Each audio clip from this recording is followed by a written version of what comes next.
کراچی میں بھی سمندری طوفان تاؤتے کے اثرات شروع ہو گئے ہیں۔ شہر میں گرد آلود ہوائیں چل رہی ہیں۔ یہ سلسلہ 18 مئی تک جاری رہنے کا امکان ہے۔ طوفان کا رخ بھارتی ریاست گجرات کی جانب ہے، جبکہ طوفان کی صورتحال جاننے کے لیے نمائندہ بول نیوز مریم حسن نے ترجمان محکمہ موسمیات سردار سرفراز کے ساتھ کیا گفتگو کی ہے، آپ بھی سنیے۔ جی ہاں، دیکھیے بالکل بحرہ عرب میں سمندری طوفان تاؤتے کے سبب شہر کائد سے سمندری ہوائیں مکمل طور پر معطل ہو چکی ہیں، اور جس کے سبب جو ہے شہر کائد میں آج سے ہیٹ ویو وارننگ جاری کی گئی تھی۔ آج بھی جو ہے زیادہ سے زیادہ درجہ حرارت تقریباً 42 سے 43 ڈگری سینٹی گریڈ ریکارڈ رہنے کا امکان ظاہر کیا گیا ہے۔ اس وقت ڈائریکٹر محکمہ موسمیات سردار سرفراز صاحب ہمارے ہمراہ موجود ہیں، ان سے جانتے ہیں کہ آج پورا دن موسم کیسا رہے گا، اور سمندری طوفان کے حوالے سے بھی سر جو ہے وہ بتائیے گا۔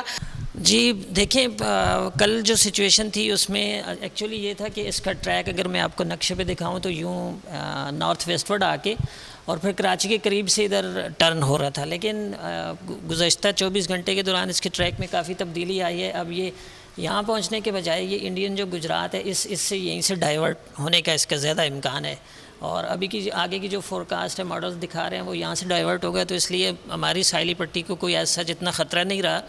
البتہ تھرپارکر ڈسٹرکٹ اور بدین اور میرپور خاص اور عمر کوٹ، ان چاروں ڈسٹرکٹس میں بارش ہوگی، سکیٹرڈ رین تھنڈر سٹارمز، اور ہوائیں تیز چلیں گی، جیسے کہ کراچی میں آج صبح سے تیز ہوائیں چل رہی ہیں۔ جی ہاں، دیکھیے بالکل شہر قائد نے بارشوں کے حوالے سے جو الرٹ جاری کی گئی تھی، تو وہ جو سمندری طوفان نے اپنا رخ تبدیل کیا ہے، اور وہ کراچی سے جو ہے کافی زیادہ اب مخالف سمت میں جو ہے وہ رواں دواں ہے۔ بہت شکریہ، مریم حسن اپڈیٹ کر رہی تھیں۔